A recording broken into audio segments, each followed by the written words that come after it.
Felix Vander-Pallen live. Hello once again, it's Felix Vander-Pallen live.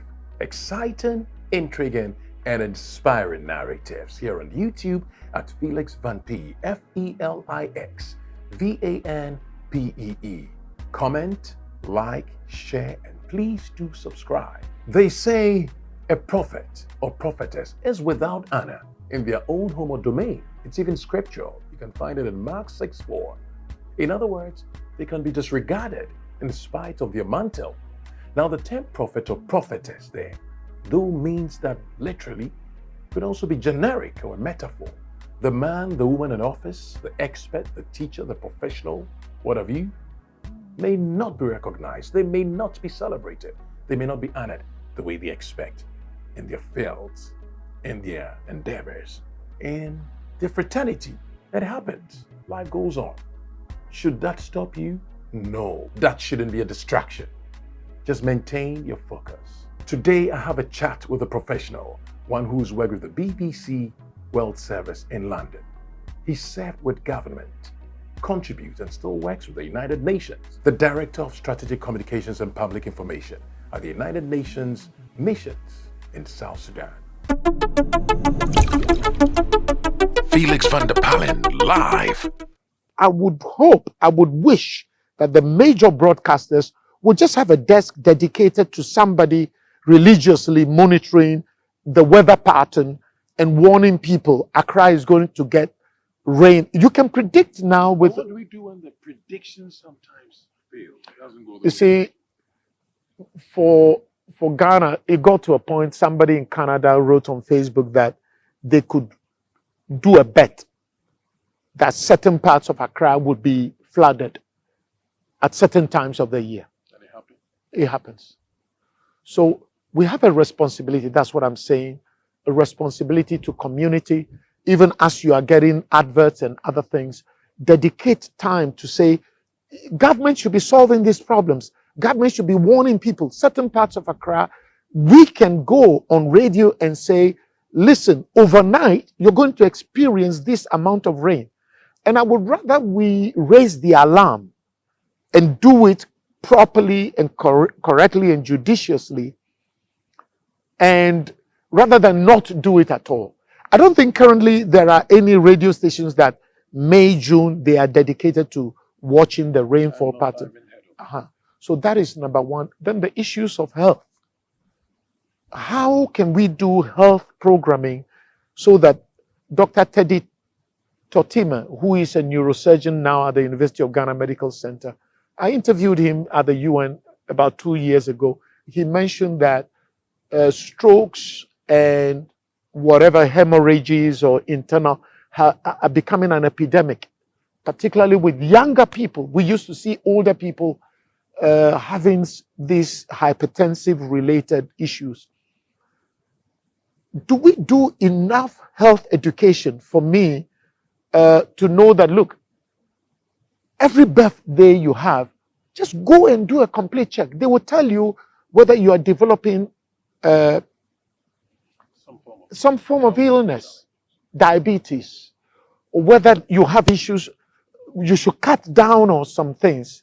If you're smoking heavily, you're drinking a lot, these things have an impact. If you're taking a lot of salt, do we do enough in attractive, interesting ways on our morning shows, on our other programming, not in a dull, boring way where I just bring a doctor and they talk and people switch off, but to show that, look, this high blood pressure is a big issue.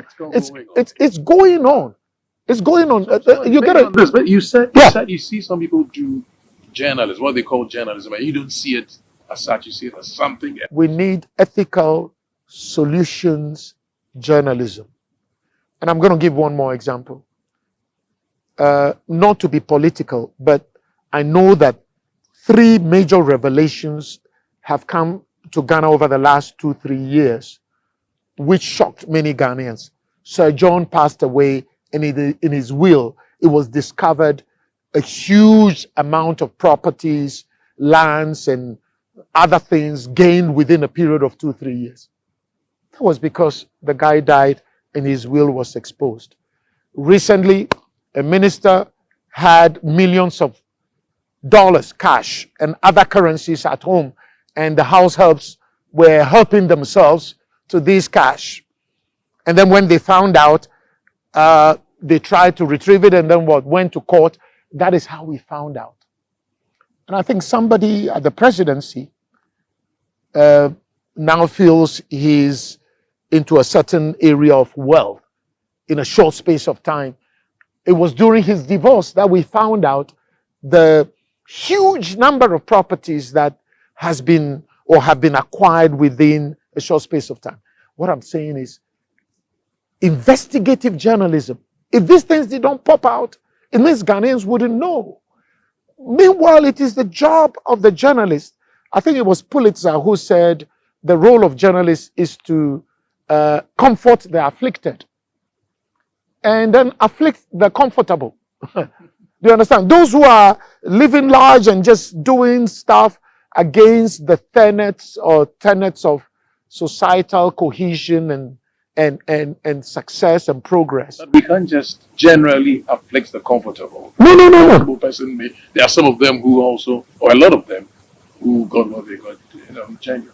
In Ghana, in your tradition, where I'm coming from, if I came home to my mom, my late mom now, and say, "Oh, mom, I've just got $2 million," my mom would ask me questions. My sisters, they would want to know. They would want to know.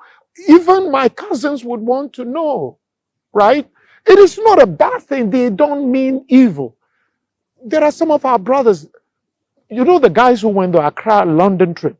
Many of them are into real estate. You can see that they've been working for many years and trying to provide housing to solve the housing deficit, right? When you are doing, some of our brothers and sisters are into oil.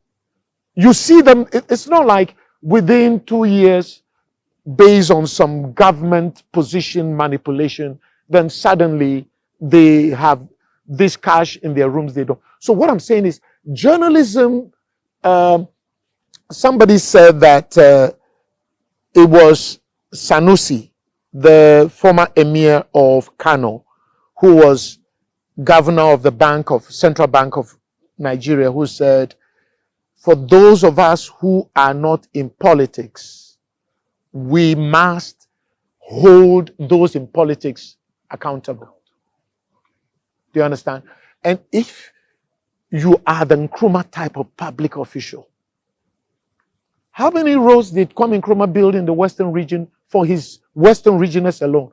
How many roads did Nkrumah build to Nkroful, his birthplace? How many pieces of land and homes did he leave for Sekou, Gamal, and Samia? Right? J.J. Rawlings. J.J. Rawlings' mother died and was taken to Qatar. From what I know, it was on the Qatar Secondary School Park where the funeral was held. J.J. Rawlings didn't build a 3-bedroom home on the beach somewhere where after the mom's service, he could have taken his, guests to go and have a good time overlooking the ocean. There are some people who sacrifice for this nation. We are talking about administration and what must be done and accountability and all that. Yeah. Apart from media, and you also served in governance. Yeah. And the Mr. John Dramani Mahama, Yes. the ex-president, sorry. Yeah. You were communications director. Yes. And also a spokesperson. Yes. Looking back, did you enjoy your role? Are there any regrets being part of? Number one, no regrets. Absolutely no regrets. Enjoy, probably not the right word. You and I, we play with words. Enjoy is not the right word. Number three, the desire that anything good I saw in the US, where I was living at the UN before President Mahama asked me to come and help. I want the same thing in Ghana. Anything I saw on the streets of New York, the fact that you could be walking and there are no open gutters, I want the same thing over here. If I see a nice building, if I go into a nice park, walking a nice park in New York or my home area, I want the same thing here. What did he see about you before he invited You have to ask him. You have to ask him. But Did he tell you? Uh, let's say he counted on the expertise I could bring, right? And I came in as a Christian. I wanted to live my faith in the work I would do with the president. When the president succeeds, all of us will succeed with him. I asked that question. Yeah. For a reason. Because Okay. there were a lot of, I'm sure there were a lot of communication experts around, but he Yeah. chose Mr. Ben Dotsei Malor. He said he needed my expertise. I had done BBC, so maybe some things from the BBC could help him. And basically, I debated it. I had a good brother in Professor Raymond Atuguba, where iron could sharpen iron. I didn't know it all, because whatever I knew, I wanted to bring to world with brothers and sisters on the ground, so that together, I wasn't this one person who was going to be brought into. For me, it was going to be a strong teamwork. Whatever good you saw in Downing Street in the communication setup, we were going to have the same thing. It may be smaller. Whatever the good you saw in the White House under Obama, we were going to have the same thing. Not a copy thing, but adapted to our circumstances. But we wanted the president, communication-wise, to be floating above the clouds. He shouldn't be worrying about some things. We should get his speeches to him in certain times. We should be able to communicate. If we are having issues, we are failing in certain areas, we admit to the people that, look, the president is trying, but we are having these challenges. To be open, to be transparent. And again, as a Christian, as a Pan-Africanist, I didn't want to do propaganda. I wanted us to be real, and I believe that that would be one way to really win the hearts and the minds of the people. So for me, that is the principle. Be clear with the people. Let the people see you for how raw or how real you are, and then carry the people with you into prosperity. And when the president forget about money for now. Some people think some of us are crazy when we say, forget about money for now, forget about personal gain. In fact, I was at the 80th birthday of Professor Ernest Dumont a few days ago, and it was wonderful to see one of the prominent chiefs in this land take the microphone and say, Professor Dumont, you have trained many people, you have raised many people. You started this whole Ghana card thing with the National Identification Authority. And then he said something. You are known to be a hardworking, selfless man who approach your tasks and responsibilities with no expectation of personal gain. So you said Ghana on the ticket of a party, Yeah. the NDC. Yeah. Are you partisan, as you said now?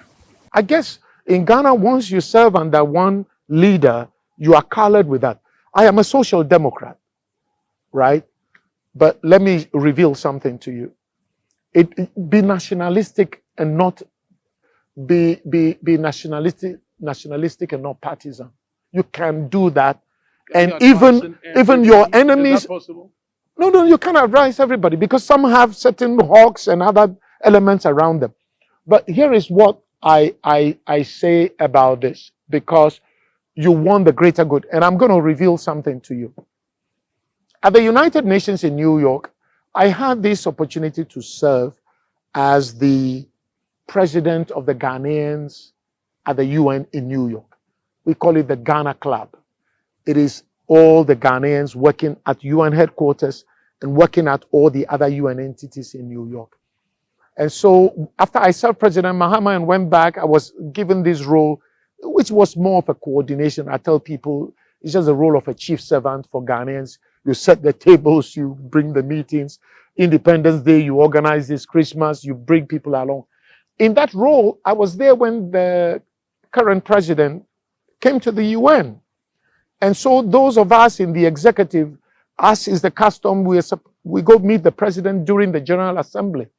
He gave us audience in his hotel, and I think there were 6 of us, 3 ladies and 3 men. And then we introduced ourselves. I wanted to introduce myself. He said, oh, but we know you, which was a bit flattering. And my colleagues had spoken, so when I got the chance, I said 2 things to the president. I said, Mr. President, you said 2 things upon assumption of office that every Ghanaian, any Ghanaian would agree with you on. and would support you to succeed. You said that you would fight Galamsey even if it cost you power, if it cost you the presidency. Mr. President, I don't want you to lose the presidency, but I want you to succeed in the fight against Galamsey because it's a fight for all of us. It's a fight for the future of Ghana, the fight for our children. I wish you success. And I meant it. So that is not a partisan thing. This is why I'm saying you can be nationalistic without being partisan. Number two, Mr. President, corruption is in our system. And I hear you loud and clear when you said, anybody who wants to make money should not come into my public office, but should go into private practice and make their money. Public office is not for making money. Mr. President, I hold your hand and I congratulate you. May you succeed in your fight against corruption.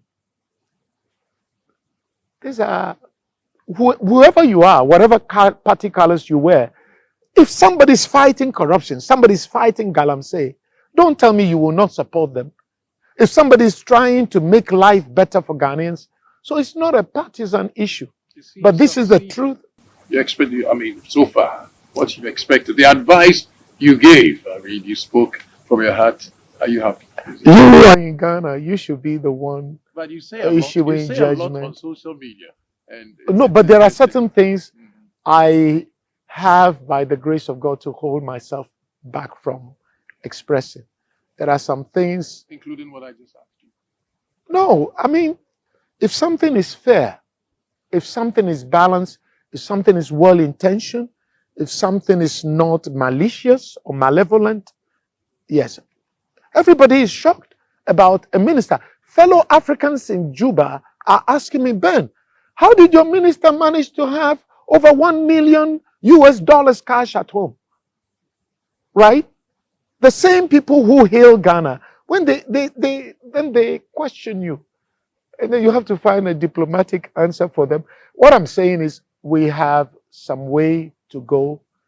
We need sacrificial leadership. We need competent leadership. We need leadership that is ready to die for Ghana. Leadership that would say, look, I cannot be in this for money. It's a bit of something that I tell some of the Christian leaders. You cannot serve God and mammon. It is very rare that you find somebody who is combining these things, piling up money, and being able to serve the people fully. And for me, Kwame Nkrumah serves as an example. Martin Luther King could not be pursuing money or money interest and be able to make the changes he made. I'm not against making money. Make money like my brother Kwabena Pepra and is it Kwajo Safo or Saka, who they are people who are serving certain needs, and there is a lot of room for us to be creative, and through the needs we meet, the services we provide, the expertise we provide, make genuine money. Be a Dangote, right? Get an oil refinery that is stopping us dependent, or solve some of the problems in Ghana. Solve the mosquito problem. There is room for us to be creative and solve problems. And in solving the problems, certain rewards would come. But don't use public office. Where last year, you didn't own anything.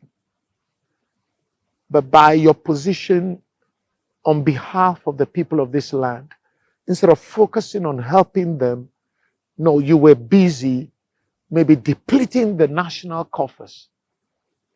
At the same time, your pockets are bulging. The pockets of your relatives are bulging. There is something just obscene and deeply sad. Some other people tell us, oh, you have to be money. A message to any young person who wants to get into active politics, governance, and in the media as well, for these two, whether you're going to do it separately or put it all together in a minute or two. Number one, I'm a Christian. I value faith because faith helps you go over indifference, frustrations, discouragement. So we need that. Number two, if you know a sister who is a professional, a brother who is a professional, who is working hard, they are competent, they are selfless, and they are doing good, support them, encourage them, praise them, not in a way to spoil them. Let them know that what they are doing. Because number three, it shouldn't be that those who are at Kotoka Airport fighting against wrongdoing will be seen as the bad ones, and the evil ones who are trying to smuggle drugs or do other nefarious things. They are the ones saying, oh, you are too strict. The strict ones, that the values that build a nation, we should cultivate that when we see them in others. And we shouldn't accept certain things that are unacceptable. We cannot build this nation. At the same time, I know hope is an overused word, but it's a word that you can use and use and use. If you really mean it, somehow it's going to pay. I have hope. And I can always propagate hope to any younger brother or sister that we shouldn't give up. But when we see the rot, when we see bad things happening, even if it's me, I am the one doing the bad thing, you need to call me to order. We'll keep hope alive. That's a good way to put it. You've summarized. Thank you. Thank you so much for coming on the show. It's my pleasure, and I wish you well. Thank you. May God continue to bless our homeland, Ghana. May we help the whole of Africa come together. May we make Ghana so attractive.